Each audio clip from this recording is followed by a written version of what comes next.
बिस्मिल्लाहिर्रहमानिर्रहीम। Dear student, अस्सलाम वालेकुम। आज लेक्चर नंबर 3 में हम सूरत पढ़ेंगे सूरह अलम नशरा। सूरह अलम नशरा मक्की सूरत है और सूरह अलम नशरा में 8 आयत हैं। ठीक है। जब भी अल्लाह ताला कोई आयत या कोई सूरत नाजिल फरमाते थे तो उसके पीछे कोई ना कोई वजह होती थी। इसी वजह से कुरान मजीद जो है वो 23 ईयर्स में कंप्लीट हुआ है।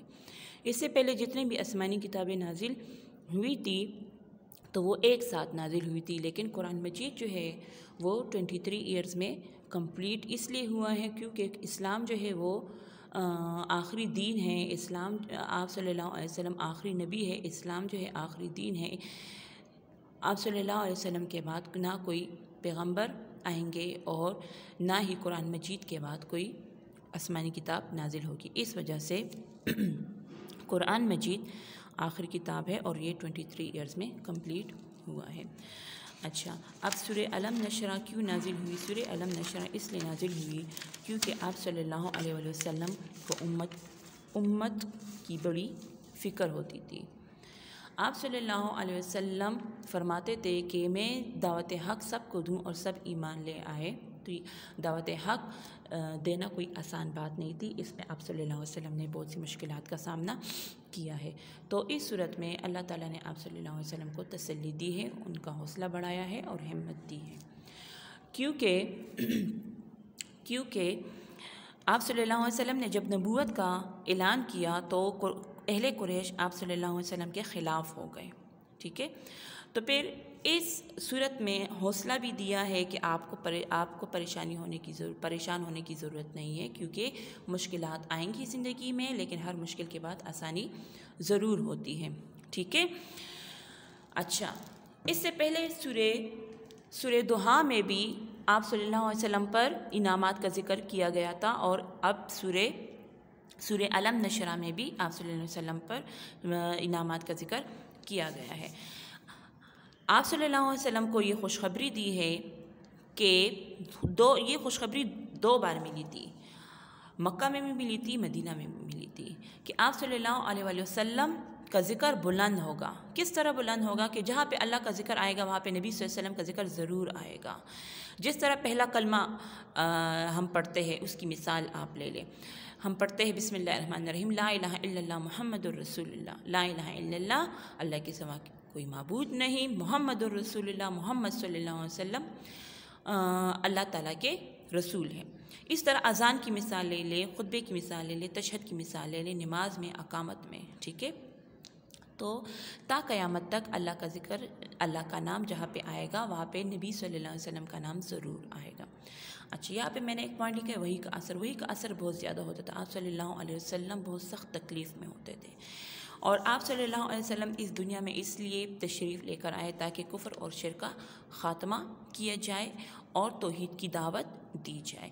और इस काम में बहुत सी मुश्किलात जो है वो पेश आएंगी, लेकिन हर मुश्किल के बाद आसानी ज़रूर होती है।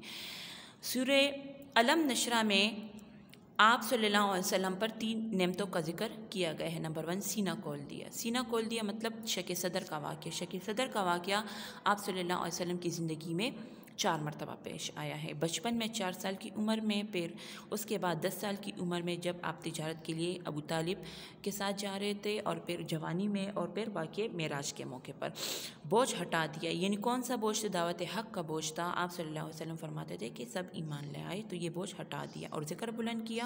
यानी जहाँ पे ता क़यामत तक जहाँ पे अल्लाह का ज़िक्र आएगा वहाँ पे नबी सल्लल्लाहु अलैहि वसल्लम का ज़िक्र ज़रूर आएगा। यहाँ पे हमें ये बताया गया है कि यानी हर इंसान की ज़िंदगी में मुश्किलात आएंगी, लेकिन आपने सब्र से काम लेना है। ठीक है। अब आयात तराजुम की तरफ हम आते हैं। जी, मक्की सूरत है, 8 आयत है। बिस्मिल्लाहिर्रहमानिर्रहीम। अलम क्या नहीं, नशरह हमने खोल दिया, लका तुम्हारे लिए, सदर का तुम्हारा सीना।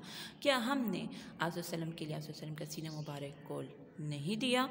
आयत नंबर 2 में अल्लाह ताला फरमा रहे, वदअना, और हटा दिया हमने, अन का तुम पर से, विज़्र का तुम्हारा बोझ, और हमने आप वसल्लम पर से आप वसल्लम का बोझ उतार दिया।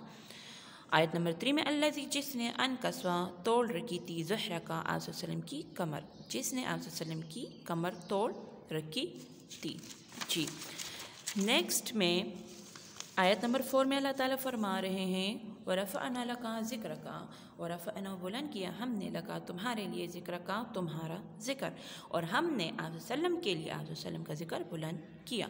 आयत नंबर 5 में अल्लाह ताला फरमा रहे फ़इन्ना मअल उसरि युसरा। अब आयत नंबर 5 और 6 बिल्कुल सेम टू सेम है। यहाँ पे फ़इन्ना पस बेशक मअल उसरि युसरा, बेशक मुश्किल के साथ आसानी भी है। और आयत नंबर 6 में इन्ना बेशक मअल उसरि युसरा, बेशक मुश्किल के साथ आसानी भी है। यानी दो आयत में अल्लाह ताला एक ही बात फरमा रहा है। तो आप इससे अंदाज़ा लगा ले कि हाँ मुश्किलात आएंगी ज़िंदगी में, लेकिन हर मुश्किल के बाद आसानी आती है, हर अंधेरे के बाद रोशनी ज़रूर आती है। आपने क्या करना है, आपने सब्र से काम लेना है, आपने सब्र करना है, आपने हिम्मत करनी है, आपने हौसला करना है जी। फ़इज़ा फ़रग़ता फ़नसब, बस जब फ़रग़ता तुम फ़ारिग़ हुआ करो, फ़नसब तो इबादत में मेहनत किया करो, बस जब आप वसल्लम फ़ारिग़ हुआ करो तो इबादत में मेहनत करे। यहाँ पे अल्लाह ताला फरमा रहे कि ए नबी सल्लल्लाहु अलैहि वसल्लम आपने सिर्फ दावत हक़ नहीं देना, आपको जब टाइम मिले तो, और आपने बल्कि टाइम निकालना है, आपको टाइम मिले तो आपने इबादत भी करनी है, और इस तरह करनी है कि आपको थकावट महसूस हो, सिर्फ दिखावे के लिए नहीं। और ये हुक्म तमाम उम्मती मुस्लिमा के लिए है, ठीक है जी। फिर है व इला, और अपने रब की तरफ फ़रग़ब मुतवज्जा हो जाया करो, अपने रब की तरफ मुतवज्जा हो जाया करो, यानी जो मुश्किल आए अपने रब से मदद मांगे। सूरह से मुतल्लिक़ सवालात जवाबात है।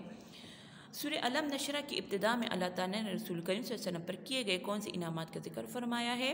स्टार्टिंग लाइन आएगी सूरह अलम नशरा की इब्तिदा में अल्लाह ताला ने रसूल करीम सल्लल्लाहु अलैहि वसल्लम पर किए गए इन 3 इनामात का जिक्र फरमाया है। नंबर 1, आप सल्लल्लाहु अलैहि वसल्लम पर से आप सल्लल्लाहु अलैहि वसल्लम का बोझ उतार दिया, जो दावत हक़ का बोझ था वो आप सल्लल्लाहु अलैहि वसल्लम के सीने से उतार दिया कि आपने अपना काम कर लिया। ईमान लाना ना लाना अब उम्मत का काम है, आपने दावत दे दी, आपने अपना काम मुकम्मल कर लिया है। नंबर 2, आप सल्लल्लाहु अलैहि वसल्लम का सीना खोल कर कुशादा कर दिया। यहाँ पे शक सदर का वाक़या अभी जो मैंने आपको शान नज़ूल में बताया है वहाँ पे ये ज़िक्र है। फिर है आप सल्लल्लाहु अलैहि वसल्लम का ज़िक्र बुलंद किया। उसकी मिसाल मैंने आपको कलमे की दी है, अज़ान की दी है। जहाँ पे अल्लाह का ज़िक्र आएगा, अल्लाह का नाम आएगा, वहाँ पे नबी सल्लल्लाहु अलैहि वसल्लम का ज़िक्र और नाम ज़रूर आएगा, ठीक है। सूरह अलम नशरा में अल्लाह ताला ने रसूल करीम सल्लल्लाहु अलैहि वसल्लम से क्या वादा फरमाया है। सूरह अलम नशरा में अल्लाह ताला ने रसूल करीम सल्लल्लाहु अलैहि वसल्लम से ये वादा फरमाया है, आप सल्लल्लाहु अलैहि वसल्लम को तबलीग के रास्ते में जो तकालीफ पेश आई तो आप सल्लल्लाहु अलैहि वसल्लम इन पर सब्र करिए। हमें अब तरीका भी बताया है, तो अल्लाह ताला का वादा है कि वह हालात बेहतर कर देगा, क्योंकि हर मुश्किल के बाद आसानी आती है। नेक्स्ट सवाल है, सूरह अलम नशरा में रसूल करीम सल्लल्लाहु अलैहि वसल्लम को किस बात की तलकीन की गई है, यानी किस बात का हुक्म दिया गया है। सूरह अलम नशरा में रसूल करीम सल्लल्लाहु अलैहि वसल्लम को ये तलकीन की गई है कि जब आप सल्लल्लाहु अलैहि वसल्लम तबलीग के काम से फ़ारिग हो जाया करे तो अल्लाह ताला की इबादत में मसरूफ़ हो जाया करे, ताकि सिर्फ अल्लाह ताला की मोहब्बत आपके दिल में रहे। अभी ये मैंने स्टार्ट में भी बता दिया था कि ए नबी आपने सारा टाइम जो है आपने दावत हक़ में नहीं लगाना, बल्कि आपने इबादत भी करनी है, और ये हुक्म जो है ये उम्मत के लिए भी है। और आप इबादत इस तरह करें कि आपको थकावट महसूस हो, सिर्फ दिखावा के लिए नहीं, सिर्फ नाम के लिए नहीं कि हमने नमाज़ पढ़ ली बस जल्दी जल्दी हमने अपने आप को फ़ारिग कर दिया, नहीं। हमने इबादत इस तरह करनी है, अगर हम तिलावत कर रहे हैं तो हम बहुत मुतवज्जे के साथ तिलावत करेंगे। अगर हम नमाज़ पढ़ रहे हैं तो आराम से पूरे शराइत के साथ हम नमाज़ अदा करेंगे, ठीक है। अच्छा, ये आज हमने सूरह अलम नशरा की शान नुज़ूल के बारे में हमने पढ़ा है। हमने अल्फाज बनी आयात तराजुम सूरह से मुतल्लिक़ सवालात जवाबात हमने पढ़ लिए। उम्मीद करती हूँ आपको समझ आ गई होगी। अब जितना काम ये मिला है आप ये रफ़ कॉपी पे आप कर ले, ताकि आपकी प्रैक्टिस हो जाए, ठीक है। नेक्स्ट लेक्चर तक मुझे इजाज़त दीजिए। अल्लाह हाफ़िज़।